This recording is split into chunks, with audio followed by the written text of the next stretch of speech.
Then the kingdom of heaven will be like this. 10 bridesmaids took their lamps and went to meet the bridegroom. 5 of them were foolish and 5 were wise. When the foolish took their lamps, they took no oil with them, but the wise took flasks of oil with their lamps. As the bridegroom was delayed, all of them became drowsy and slept. But at midnight there was a shout, "Look, here is the bridegroom, come out to meet him." Then all those bridesmaids got up and trimmed their lamps. The foolish said to the wise, "Give us some of your oil, for our lamps are going out."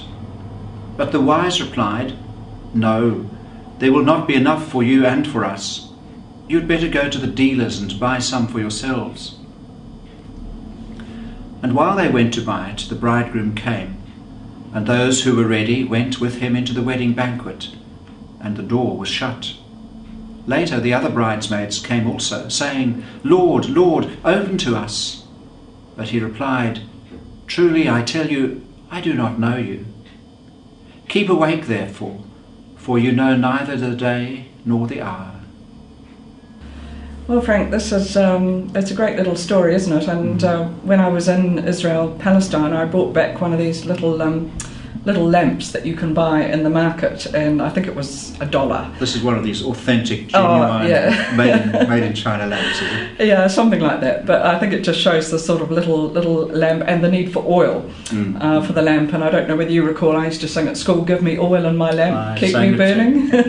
Yeah. But I mean, a great little story as so far, and then it's not a happy ending. It's not a happy ending, and I have to confess that I always struggle with this story. On one level, it's a simple, straightforward story, but as you say, it's not a happy ending. These people who missed out, saying, "Lord, Lord," and he's very abrupt. Yeah. "I don't know you. Yeah. I'm not going to open the door. You're not able to come in." Yeah. And I think part of it is we're sort of grappling with, we think of our own sort of wedding customs, and then we're trying to sort of get a handle on, what were the sort of Palestinian wedding customs of Jesus' time, and what do we think was going on? What was going on? Part of which was that apparently the groom would go and fetch the bride from her home. Bride doesn't get a mention. No, she doesn't. She was just incidental to the story. Yeah. And maybe that's a point about parables, is that we should be careful about looking to unpack every single thing that's there. Yeah. I mean, the punchline for this parable surely or the story is in the last verse 13, where Jesus says, "Keep awake."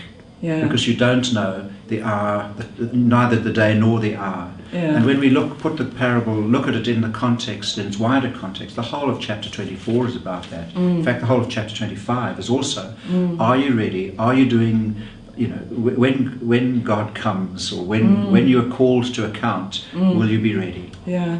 And I think there's that whole, it's sort of the stories that it's sort of, you're lulled into that sort of sense of security and everything's going along nicely, and then it's, as you say, an abrupt ending. And I suppose that's the reality.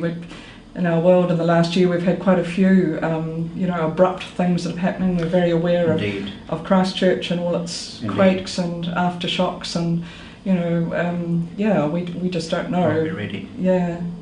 So there's the challenge. We also have, just taking it off on another sort of thought altogether, we also have this concept of Jesus, the second coming, the coming again. And I'm thinking of how confused that got when we had the icon here a few weeks ago, the rugby icon. And some people were getting terribly upset because they said Jesus would not come as an All Black, but as this Lord of Glory. Yeah. So we have these two concepts of Jesus incarnate becoming like us, as well as the far out, sometime in the future, Jesus coming again. Yeah, I think we're less comfortable with that now too in the church. We're coming up to the season of Advent, and we sort of whip into our nativity plays and the sort of, the Christmas story, if you like.